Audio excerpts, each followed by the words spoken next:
কৃষকের সেবা ইউটিউব চ্যানেলে আপনাদের সকলকে স্বাগত জানাই। আজ আমরা আলোচনা করব প্রাকৃতিক কৃষি, তার গুরুত্ব এবং প্রয়োগ। তো আমরা যেটা দেখছি যে প্রাকৃতিক কৃষি যে বলতে আমরা কি বুঝছি না, বলছে স্থানীয় পরিবেশের সাথে সাযুজ্য রেখে কৃষি ব্যবস্থাপনা করাকেই বলা হচ্ছে প্রাকৃতিক কৃষি। এখন এই প্রাকৃতিক কৃষি করতে গিয়ে তার কি কি সুবিধা অসুবিধা রয়েছে, সেটা কিন্তু আমাদেরকে জানতে হবে। প্রথমত হচ্ছে জীবিকা এবং জীবন জীবিকা সুস্থির করার জন্য আমাদের যে দেশের লক্ষ লক্ষ চাষি ভাইরা আছেন, তারা আজকে পরিবেশ বান্ধব কৃষি ব্যবস্থার মাধ্যমে মন দিয়েছেন এবং কয়েকজন তো দেশীয় পরম্পরাগত এবং বিনিয়োগী যে কৃষি ব্যবস্থা রয়েছে সেগুলি নিয়ে কাজ করছেন। এবং বেশিরভাগ কৃষকদের মনে কিন্তু রাসায়নিক যে কৃষি উপকরণ ব্যবহার কমানো, চাষের খরচ কমানো, এই দুটো বিষয় কিন্তু মনে কাজ করছে, যাতে স্থানীয় পরিবেশের সাথে সাহায্য রেখে এবং প্রাকৃতিক কৃষিটাকে তারা নিতে পারে। এখন প্রাকৃতিক কৃষির সুবিধাটা কী কী না, বলছে চাষের খরচ কমে, বিভিন্ন ধরনের ফসলের চাষ করার মাধ্যমে আমরা চাষের শস্য নিবিড়তা বৃদ্ধি করতে পারি। তারপরে হচ্ছে প্রাণী পালন থাকে, যাদের সবুজ সার বা ঘাসের যোগান দেওয়া যায়, প্রতিকূল আবহাওয়াতেও রক্ষা পাওয়া যায়, আর হচ্ছে চাষের জমি পুনরুজ্জীবন করা যায় এবং অপেক্ষাকৃত কম জল ব্যবহার ফলে ফসল চাষ করা যায়। এখন বলছে ফসল নির্বাচন থেকে শুরু করে যেটা বলছে যে একদম কীভাবে উদ্ভিদের প্রয়োজনীয় খাদ্য উপাদান প্রয়োগ করা হবে বা রোগ পোকা দমন করা হবে, সেগুলো সবগুলো কিন্তু আপনার পরিবেশের সাথে সামঞ্জস্য রেখে চলাটা হচ্ছে প্রাকৃতিক কৃষির বৈশিষ্ট্য। আমরা প্রাকৃতিক কৃষি ক্ষেত্রে চাষের জন্য যে উপকরণ, জৈব সার বলুন, কীটনাশক বলুন, এগুলো ব্যবহার করতে হয়, তার কাঁচামালগুলি কিন্তু কৃষক তার নিজের জমি থেকে বা আশেপাশের জায়গা থেকে সংগ্রহ করেন। এর ফলে বাজারে বিক্রিত হওয়া উপকরণগুলির উপর নির্ভর করেন, অর্থাৎ চাষি কিন্তু সেলফ সাফিসিয়েন্ট হন, আত্মনির্ভর হন। এবং প্রাকৃতিক কৃষির একটা বৈজ্ঞানিক উদ্দেশ্য হলো যে মাটিতে যে বিভিন্ন ধরনের খাদ্য উপাদান রয়েছে সেগুলো সমতা বজায় রাখা এবং সেই জন্য জমিতে একের বেশি ফসলের চাষ এবং একই ধরনের কৃষির একটা বিশেষ দিক। আর এই পদ্ধতিতে ছোট কৃষি জমিগুলির জন্য যেমন শস্য নির্ভরতা বাড়ে, তেমনি বিভিন্ন ধরনের ফসলকে চাষ করা যায়, যেমন সবুজ ঘাস, গোখাদ্য চাষ করা যায়, যেটা প্রাণী পালনে গুরুত্বপূর্ণ ভূমিকা পালন করে। গরু, ছাগল, মুরগি, বিভিন্ন বর্জ্য পদার্থ থেকে যে তৈরি হয় জৈব সার গাছের বৃদ্ধিতে অত্যন্ত উপকারী। এই ধরনের জৈব সার প্রয়োগে মাটির যেমন অনুজীবগুলি থাকে, মাইক্রোবিয়াল যে পপুলেশন, সেগুলো কার্যকারিতা বৃদ্ধি পায় এবং প্রাকৃতিক কৃষি শস্য নিবিড়তা বৃদ্ধির পাশাপাশি প্রাণী পালনের জন্য কিন্তু প্রয়োজনীয় সবুজ ঘাসের যোগান বাড়াতে সাহায্য করে। এবং যেহেতু প্রাকৃতিক কৃষি স্থানীয় পরিবেশের সাথে সামঞ্জস্য রেখে চলে, তাই এক্ষেত্রে সবথেকে বড় হচ্ছে যে জাত নির্বাচন করা যায় স্থানীয়, এবং স্থানীয় আবহাওয়া ও পরিবেশের সাথে খাপ খাইয়ে নিতে পারে। এবং এছাড়া জমিতে বছর বিভিন্ন ফসল থাকায় আচ্ছাদন ব্যবহার করার ফলে কী হচ্ছে, চাষবাস করে মাটির উপরিভাগ থেকে জলের অপচয় কমানো যায় এবং মাটির জল ধারণ ক্ষমতা বৃদ্ধি করা যায়। এভাবে চাষবাস করলে জমিতে জলের ব্যবহার সীমিত করা যায় এবং বাইরে বিভিন্ন জলের উৎস থেকে জমিতে অতিরিক্ত জল ব্যবহার করে একেবারে কমে যায়। অনুর্বর এবং অনাবাদী জমি, যেগুলোতে মাটি শুকনো প্রকৃতির হয়, চাষযোগ্য থাকে না, সেক্ষেত্রেও স্থানীয় কিছু ফসল যদি জৈব সার এবং স্থানীয়ভাবে উপলব্ধ কৃষি উপকরণ দিয়ে ব্যবহার করে চাষ করা যায়, ফলে কিছুটা ফলন পাওয়া যায়। উপরন্তু মাটিতে বসবাস করে যে জীবাণুগুলো তার পুনরুজ্জীবিত হয়। এছাড়াও প্রাকৃতিক কৃষিতে কী হচ্ছে, মালচিং বা আচ্ছাদন ব্যবহার করা হয় এবং যার ফলে যে জমির জল ধারণ ক্ষমতা এবং মাইক্রোবিয়াল পপুলেশনটা বাড়ানো যায়। এবার জীবন এবং জীবিকার ক্ষেত্রে এর কী কী সুবিধা, বিভিন্ন ধরনের ফসল চাষ করার ফলে একক পরিমাণ জমি পিছু মোট আয় বৃদ্ধি হয়, পরিবারের জন্য স্বাস্থ্যকর খাবার পাওয়া যায়, প্রাণী পালন, মৎস্য চাষ, মৌমাছি পালন অতিরিক্ত উপার্জন করা যায়, আর কৃষিবন বা অ্যাগ্রো ফরেস্ট্রি ব্যবস্থার মাধ্যমে মধু, তেজপাতা, বাঁশ, মশলা ইত্যাদি বিভিন্ন ধরনের প্রাকৃতিক উপায়ে উপহার সহজলভ্য হয়। এবার আমরা যদি দেখি যে লাইফ স্টাইল বা জীবন নির্বাহ আয় বৃদ্ধিতে প্রাকৃতিক কৃষির ভূমিকা কীরকম না, বলছে যদি আমরা একই জমিতে বিভিন্ন ধরনের ফসলের চাষ, আচ্ছাদনের ব্যবহার, স্থানীয়ভাবে প্রাপ্ত কৃষি উপকরণের ব্যবহারের সাথে সাথে প্রাণী পালনের সমন্বয়ের ফলে প্রাকৃতিক কৃষি কিন্তু অধিক উপার্জনের একটা মাধ্যম হিসেবে জনপ্রিয় হয়ে চলেছে।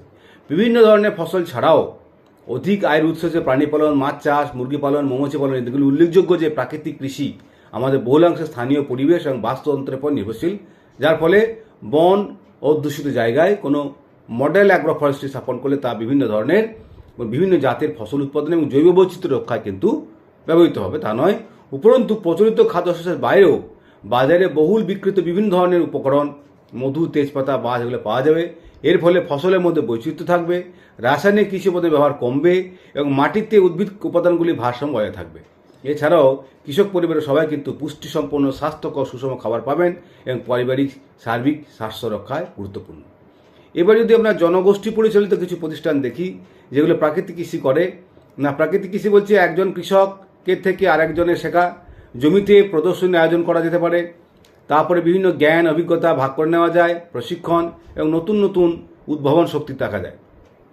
আর কি প্রাকৃতিক কৃষিতে মূল্য সংযোজন বা ভ্যালু অ্যাডিশনটা রয়েছে। জনগোষ্ঠী পরিচালিত বীজ ব্যাংক করা যেতে পারে, সুলভ পরিকাঠামো ব্যবহার করা যায়, জৈব উপকরণ বা বায়ো ইনপুটস সেন্টারের মাধ্যমে জৈব চাষে উপকরণ পাওয়ার সুবিধা হয়, ফসলে মূল্য ভ্যালু অ্যাডিশন হয়, ফসলের প্রক্রিয়াকরণ করা যায় এবং বিভিন্ন পরিষেবা প্রদান ও বাজারের সাথে সংযোগ স্থাপন করা যায় এই প্রাকৃতিক কৃষির মাধ্যমে। তাহলে প্রাকৃতিক কৃষির মূল উদ্দেশ্য কি না বলছে না বিভিন্ন ধরনের ফসল গাছপালা উৎপাদন করতে হবে, বিভিন্ন জৈব উদ্দীপকের ব্যবহার করতে হবে, 365 দিনের জন্য জৈব বৈচিত্র্য থাকবে, দেশীয় বীজের ব্যবহার করতে হবে, প্রাণী পালনের সমন্বয় করতে হবে, ফসলের উন্নততর ব্যবস্থাপনা এবং বিভিন্ন উদ্ভিজ্জ নির্যাসের মাধ্যমে কীটশত্রু নিয়ন্ত্রণ করতে হবে, মাটির স্বাভাবিক অবস্থাকে ন্যূনতম বিঘ্নিত করতে হবে, কোনো রকম রাসায়নিক সার, কৃষি বীজ এগুলো ব্যবহার করা যাবে না। এবার যেটা আমরা দেখছি যে ক্ষুদ্র সেচ বা মাইক্রো ইরিগেশন, এগুলো আমরা যেটা লাইফ সেভিং ইরিগেশন, প্রাণরক্ষাকারী সেচ রয়েছে, সেগুলো সুসংগত সুপ্রকুলিত শস্য পর্যায় ব্যবহারের মাধ্যমে জলের ব্যবহার বৃদ্ধি করতে হবে, জল সঞ্চয় ব্যবহার করতে হবে, আর আবহাওয়া এবং মাটির আর্দ্রতা পর্যবেক্ষণ করতে হবে। আর কি বিভিন্ন জৈব উদ্দীপক সেগুলো যেমন দেবো, সঙ্গে সঙ্গে বলছে মাটির স্বাস্থ্য স্বাভাবিক অবস্থা দ্বারা কম বিঘ্নিত করতে হবে, মাটির গুণগত মানে বিভিন্ন পরিমাপক, ভৌত রাসায়নিক বিক্রিয়া, জল ধারণ ক্ষমতা, তারপরে গঠন, তড়িৎ পরিবাহিতা, পিএইচ এগুলো কিন্তু ঠিকঠাক বজায় রাখতে হবে, জৈবিক যেটা জৈব পদার্থের পরিমাণ, অনুজীবের বৈচিত্র্য এগুলো ঠিকঠাক সংরক্ষণ করতে হবে, ভূমিক্ষয়টা রোধ করতে হবে। আর কি না মাটির আঁটাসাটা বা কম্প্যাকশনটা কমাতে হবে এবং সব থেকে মিনিমাম টিলেজ ন্যূনতম চাষ দিয়ে জমি তৈরি করতে হবে। আর কি মাটির লবণাক্ত, তারপরে হচ্ছে পিএইচ এগুলো পর্যবেক্ষণ করতে হবে, জৈব উপকরণের ব্যবহার বাড়াতে হবে, জৈব সার আচরণ ব্যবহার করতে হবে। আবার যে ঘরে তৈরি জৈব সার বা দেশীয় ইফেক্টিভ ইন্ডিজিনাস মাইক্রোঅর্গানিজম যেগুলো রয়েছে সেগুলো কিন্তু জৈবিকভাবে খাদ্য উপাদানে ব্যবস্থা করতে হবে। দেশীয় বীজ যেগুলো রয়েছে স্থানীয় বৈচিত্র্যকে খুঁজে বের করে সেগুলো সংরক্ষণ করতে হবে, সেগুলো বিশদ বিবরণ লিখে রাখা, ছবি ম্যাপের মাধ্যমে বৈশিষ্ট্যগুলো লিপিবদ্ধ করতে হবে। আর কি জৈব সুরক্ষায় বিষয় মাথায় রেখে জেনেটিক্যাল পরিবর্তিত জিএমওস চাষ করা যাবে না, জৈব বীজ আধার সিড হাব তৈরি করতে হবে, তারপরে আপনার প্যারেন্টাল লাইন্স অর্থাৎ জনিত্রী জনু সংরক্ষণ প্রজনন সেই নিয়মের প্রশিক্ষণ করতে হবে এবং বলছে আপনার বীজ উৎপাদন বিষয়ে দক্ষতা গড়ে তুলতে হবে, বীজগ্রাম, বীজ সংরক্ষণ, প্রয়োজন বীজ এগুলোর মাধ্যমে সমন্বয় করতে হবে এবং বলছে কমিউনিটি সিড ব্যাংক যেটা গোষ্ঠীবদ্ধ পরিচালিত বীজ ব্যাংক তৈরির মাধ্যমে বীজের উৎপাদন, বিতরণ এবং ব্যবসায়ের প্রাতিষ্ঠানিকরণ, গোষ্ঠীবদ্ধভাবে পরিচালিত বীজ উদ্যোগ, কমিউনিটি সিড এন্টারপ্রাইজ এগুলো কিন্তু বীজ উৎপাদন করতে এবং সেগুলো কৃষক পরিষেবা কেন্দ্র বা ফার্মার সার্ভিস সেন্টারের মাধ্যমে প্রদান করতে স্থাপন করতে হবে।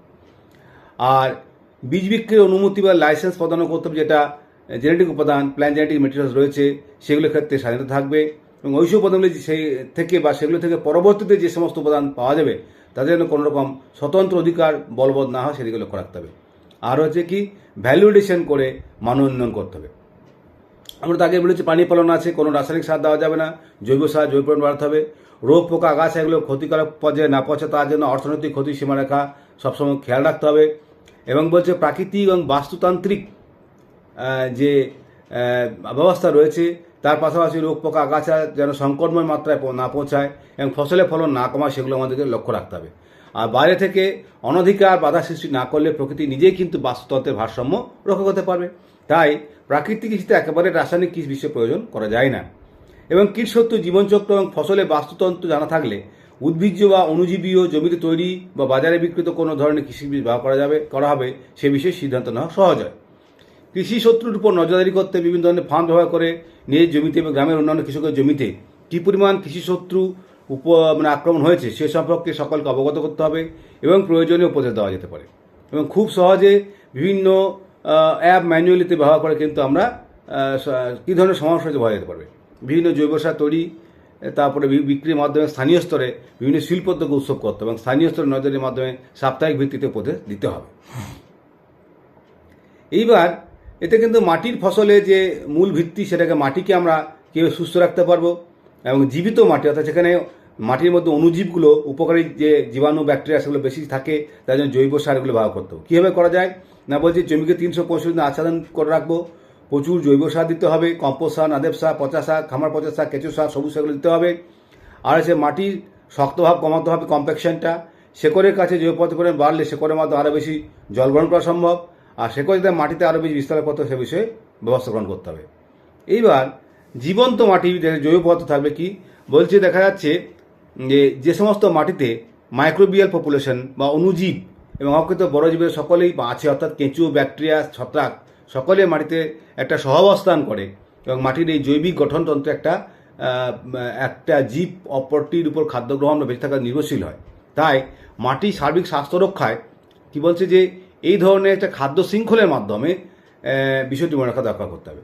মাটিতে উপস্থিত বিভিন্ন ধরনের জীবেরা বিভিন্ন রকম উৎসেচক এবং নির্যাস নিঃসরণ করে, যা মাটির গুণগত মান বাড়িয়ে দেয় এবং এই সমস্ত নিয়ে কিন্তু মাটিতে জৈব পদার্থ বাড়ানো যায় এবং বলছে সেখানে কিন্তু আমরা চাষবাস উপযোগ করতে পারি। এখন আমরা দেখে নেব যে একটা ছবির সাহায্যে আমরা দেখিয়ে দিতে পারবো যে কীভাবে জৈবিক পদ্ধতিতে জীবিত রাখতে মাটিকে জৈব পদার্থ কত প্রয়োজন সেটা দেওয়া আছে। এইবার মাটিতে জৈব পদার্থ পারলে আমরা কি পাই না, পারলে আর্দ্রতা বৃদ্ধি পায়। আচ্ছাদন ব্যবহার করে বৈচিত্র্যময় শস্য পর্যায়ে রেখে জৈব সারের প্রয়োগ করে সবুজ গাছপালাকে মাটিতে চাষ দিয়ে মিশিয়ে দিয়ে 365 দিনে আবৃত রাখা যায় এবং আবৃত রাখলে আর্দ্রতা বেড়ে যায়, জল কম লাগে, ফসলের বার বৃদ্ধি ভালো হয়, ভূমিক্ষয় কম হয় এবং মাটিতে যে হাওয়া চলাচল ঠিকঠাক করতে পারে এবং জৈব পদার্থ উপস্থিত মাটির সূক্ষ্ম ছিদ্রের সংখ্যা বাড়ায়, এর ফলে মাটির জল ধারণ ক্ষমতা বেড়ে যায় এবং জৈব পদার্থের পরিমাণ বেশি থাকলে মাটিতে ছোটো ছোটো দানাগুলি সাথে জলকণা আমরা একটা আটকে থাকে, এর ফলে মাটিতে জলের প্রবাস হার এবং মাটির জল ধারণ ক্ষমতা বেড়ে যায়। এইবার এই সমস্ত দিনগুলো যদি আমরা ঠিকঠাক মেনটেন করতে পারি তাহলে হচ্ছে স্থানীয় জলের উৎস এবং আবহাওয়ার কথা ভেবে শস্য পর্যায়ে ঠিক করা যায় এবং বৃষ্টির জল ধরে রাখতে পারা বা পুকুর খনন করা, গ্রিড ব্লক তৈরি করা যেতে পারে, যেটা আমাদের ক্ষুদ্র যে মাইক্রো ইরিগেশন রয়েছে সেইগুলো কিন্তু আমরা বা লাইফ সেভিং ইরিগেশন রয়েছে সেগুলো সুপরিপূর্ণভাবে ফসলে দিয়ে শস্য পর্যায়ের মাধ্যমে উন্নত জলবায়ু ফসলটা কিন্তু ফলন বাড়া যায় এবং ফসল ও জীবের যে বৈচিত্র্য, সেই চাষের জমি জৈব পদার্থের ভালো উৎস এবং বৈচিত্র্যময় ফসলের জন্য বৈচিত্র্যময় বীজের প্রয়োজন হয় এবং এটা আশেপাশে মাটিতে সামঞ্জস্যপূর্ণভাবে চাষ করতে পারি, স্থানীয় পরিবেশে মানানসই হবে এবং বৃষ্টিপাতের তারতম্য সহনশীল হবে। ছড়িয়ে থাকা বা বেশি ছাউনি থাকা গাছপালা কিংবা আবরণ ফসলের মাধ্যমে আমরা কিন্তু মাটিকে আবৃত করে রাখতে পারি। এবার বলছি বিভিন্ন ফসল চাষের সুবিধা কি না, বলছে যে স্থানীয় পরিবেশ মানিয়ে নেওয়ার সুবিধা, চাষের ক্ষেত্রে ঝুঁকিটা কমায়, লাভ বেশি হয়, বিভিন্নভাবে পুষ্টি লাভ হয় আর মাটির উন্নতর গঠন ভালো হয়। রাখতে গেলে আমরা কী করতে হবে না, জৈব উদ্দীপক গাছের পুষ্টি বাড়ায়, যার জন্য বিভিন্ন জৈব সার এগুলো দেবো এবং বলছে জীবামৃত, বীজামৃত, পোলট্রি সার, কম্পোস্ট সার এগুলো দিতে হবে। এগুলো কম খরচে বিভিন্ন ধরনের ফসল চাষ করব, তা থেকে অধিক লাভ করা যায়।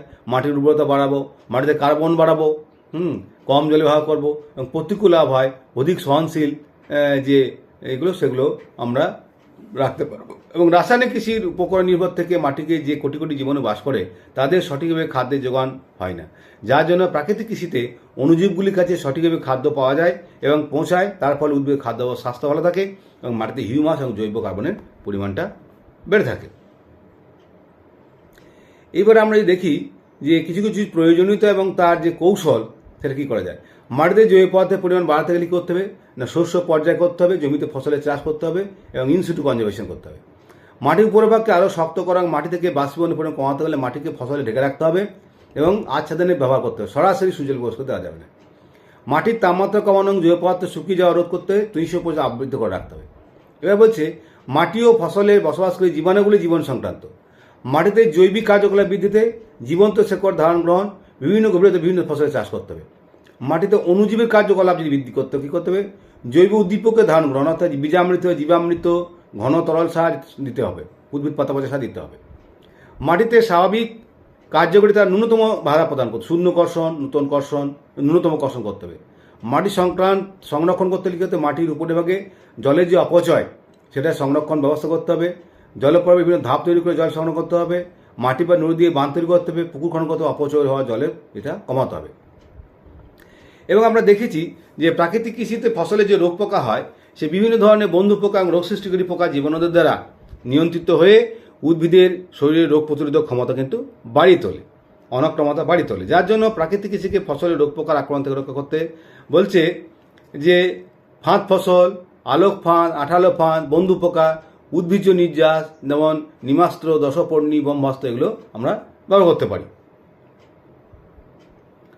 তাহলে কিছু প্রতিরোধমূলক ব্যবস্থা নেওয়াও কিন্তু কৃষি শত্রু সংখ্যা সর্বোচ্চ অতিক্রম করলে নিরাময় কাজ করা যায়। এবং বলছে নিরাময়মূলক যে ব্যবস্থাগুলো রয়েছে তার মধ্যে বীজামৃত দিয়ে বিশোধন, উদ্ভিদের বাড় বৃদ্ধির জন্য রোগের প্রকোপ কমাতে পঞ্চগব্য প্রয়োগ, তারপরে পুষ্পুল ধাক্কা টান কৌশলের মাধ্যমে কৃষিশত্রু নিয়ন্ত্রণ, বর্ডার ক্রপ বা সীমানা ফসলের চাষ, ফাঁদ ফসলের চাষ, হলুদ, নীল, সাদা আঠালো ফাঁদের ব্যবহার, আলোক ফাঁদের ব্যবহার, ফেরোমন ফাঁদের ব্যবহার, জমিতে পাখি বসার জায়গা রাখতে হবে, যেটা বার্ড পাচার বলা হয়। এবং এইগুলো এই প্রাকৃতিক কৃষিতে উদ্ভিদের শরীরে রোগ প্রতিরোধ ক্ষমতা তথা উদ্ভিদের অনাক্রমতা ও চাষের বন্ধু পোকা উপস্থিতি রোগ পোকা নিয়ন্ত্রণে বিশেষ ভূমিকা নেয়। সময়ে সময়ে বলছে আপনার জমিতে আচ্ছাদন ব্যবহার এবং জীবামৃত প্রয়োগের ফলে রোগ পোকার নিয়ন্ত্রণ রাখা যায়। এছাড়াও সীমানা ফসল এবং সাথী ফসল চাষ করে ফসলের বৈচিত্র্য রেখেও কৃষিশত্রুর নিয়ন্ত্রণ করা যায়। সেক্ষেত্রে কী করতে হবে? বলছে সুস্থ বীজ নির্বাচন করতে হবে, রোগমুক্ত জাতের নির্বাচন করতে হবে, বীজামৃত দিয়ে বিশোধন করতে হবে, ফসল বোনার আপনার সময় সামঞ্জস্য রাখতে হবে, সীমানা ফসল সাথী ফসল চাষ করে ফসল বৈচিত্র্য রাখতে হবে, আচ্ছাদনের ব্যবহার এবং আচ্ছাদনের উপকরণের উপরে বারে বারে জীবামৃত প্রয়োগে মাটিতে উপকারী ব্যাকটেরিয়া সংখ্যা এবং বৈচিত্র্য বৃদ্ধি করতে হবে। এবং এর ফলে কিন্তু আমরা একটা সুস্থ সুন্দর ফসল পাবো। সুতরাং আমরা যদি এই প্রাকৃতিক কৃষি ফলো করি তাহলে রাসায়নিক নির্ভরতা যেমন কমবে, অন্যদিকে আমাদের কিন্তু স্বাস্থ্য বজায় সুস্থ থাকবে, সুস্থ পৃথিবী, সুস্থ মানুষ, সুস্থ একটা জগৎ তৈরি হবে।